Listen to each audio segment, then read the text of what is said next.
Good morning, Satnam. It's me, Shakti Sundari, and I'm back with you for another day of the Radiance Sutras by Lauren Rocher. So I've come for a morning walk in my beautiful Trent Park. It's a glorious, glorious morning. I will pan you around just to show you how beautiful it is this morning. So it's 9 o'clock in the morning here in London. The sun is shining, the sky is blue. The birds are chirping all around me really happily, and it's just so beautiful to be immersed in the sound and the silence of nature. And look, there's a dog coming towards me. Loads of dog walkers here in the mornings. So yeah, it feels really beautiful to be here, and I am noticing more and more for myself how I have a need to be close to nature, to feel well in my own being. It's a really powerful need. It's getting stronger and stronger. And when I'm with nature, I am myself, and I feel empowered and alive and in my own flow. And when I'm not, it just really kind of stifles that flow for me. Anyway, so we're here for more of the Radiance Sutras. We are already on Yukti verse 17 today. And this meditation, the invitation again, is to bring an awareness to the power of sound, and of course then with sound the power of silence too. So, oh, that's good. It's so bright I don't even need my glasses. See, when the light is good, I don't even need my glasses to read. That's wonderful. So, yeah, Yukti verse 17. Let me read to you from the beautiful Sanskrit this morning. Yasya kasya api vanasya purva anto anu bhavayet. Shunyaya shunya bhuta asau shunya akara puman bhavet. And again. Yasya kasya api vanasya purva anto anu bhavayet. Shunyaya shunya bhuta asau shunya akara puman bhavet. That same word that was in yesterday's Yukti, shunyaya, shunya, that word meaning silence, void or emptiness. So let's see, let's savor the translation. Think of any vowel, they are all delicious. Savor the sound with infinite gentleness. Attend to where it comes from within you and where it goes to when it fades away. Listen to the subtle, ever-changing tones, layer upon layer. Discover what gradualness is. The power of sound will lead you into the power of silence. Syllables are born from space, resonate in space, then melt into spaciousness. Know this silent spaciousness as yourself.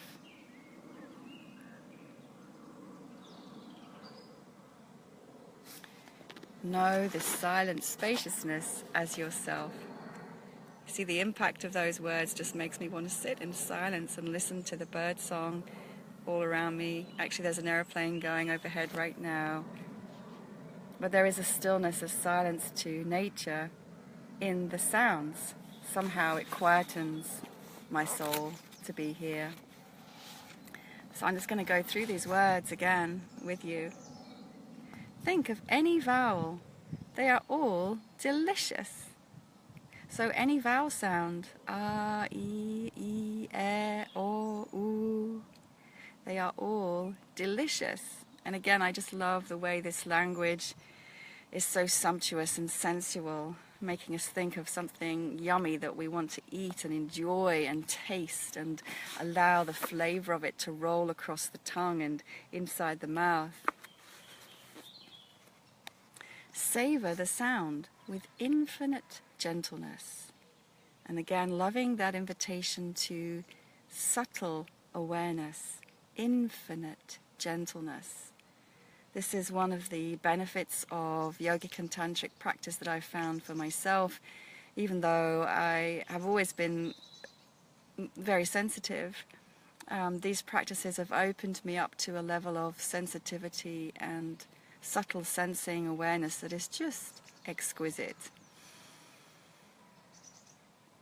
Attend to where it comes from within you and where it goes to when it fades away. So be aware when you resonate these sounds, these vowel sounds within your being, where it comes from physically, so where you feel the vibration, the hum within you physically. Different vowel sounds may resonate in different chakras or different body parts. And there was that meditation it was a week ago or so, where we were toning for each chakra. So each vowel will correspond with a different chakra and maybe different organs in the body. And actually sounding can be very, very healing. And again, although there is a science to this, and although people do this professionally, in my own opinion, you can explore this for yourself and just discover by tuning, by humming, by sounding, singing for yourself, to yourself, what sounds resonate for you and what effect they have. Explore that, if there's a part of your body that's feeling unwell or diseased or just a bit uncomfortable, sound to that part of your body. Find the sound it wants to make and let that open you to a new understanding. So attend to where it comes from within you and where it goes to when it fades away. So, on the physical level, on the energetic level, but also then in terms of where does the sound arise from? Well, from silence and stillness. Where does it go to? Silence and stillness. So there's also the invitation to explore that polarity of silence and stillness. And perhaps you'll find as you do this that just as in that previous meditation with the opening and the closing of the body, the silence and the stillness and the sound eventually merge into one and become indistinct. Maybe. It's something to explore. Listen. I keep feeling like I've got spiders crawling all over me. Listen to the subtle, ever-changing tones, layer upon layer. Subtle, ever-changing tones. So again, an invitation to enhanced awareness and listening. Every sound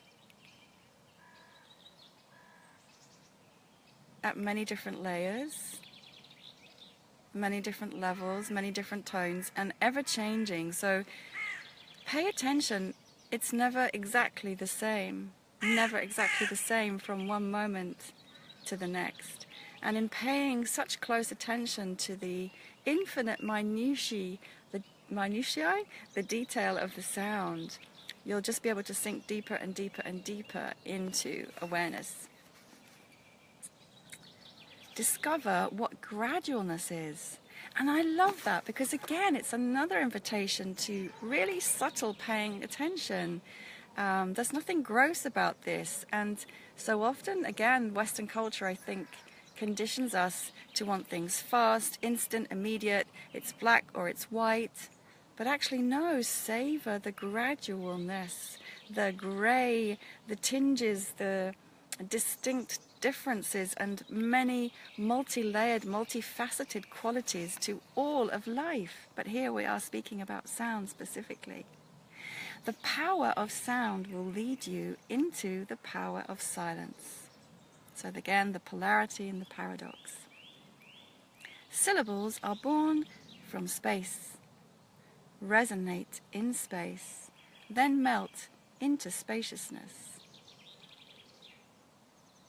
I think they're of these sacred syllables that many of us know and may use, like Om, Aum.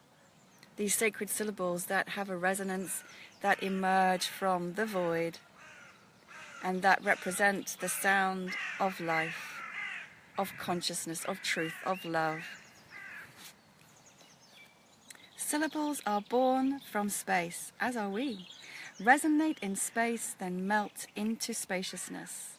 Know this silent spaciousness as yourself.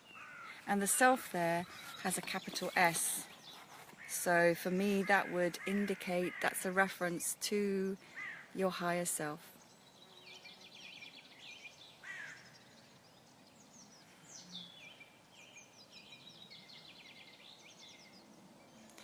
And having read those words and spoken to them, I really do feel the need, the call to just be silent and still now myself.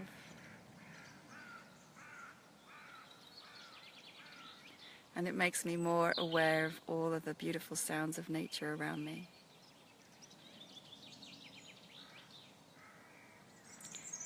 It's almost like they're moving through my being.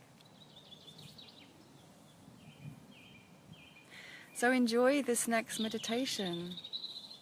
The sounding of the vowels, the savoring of the vowels, the discovery of the layer upon layer, the discovery of gradualness rather than immediate, sudden black and white, and the sinking into the spacious silence from which all sound emerges. Thank you for being with me again this morning. And I'll be speaking again tomorrow with another beautiful Yukti verse from the Radiance Sutras. Sat Nam.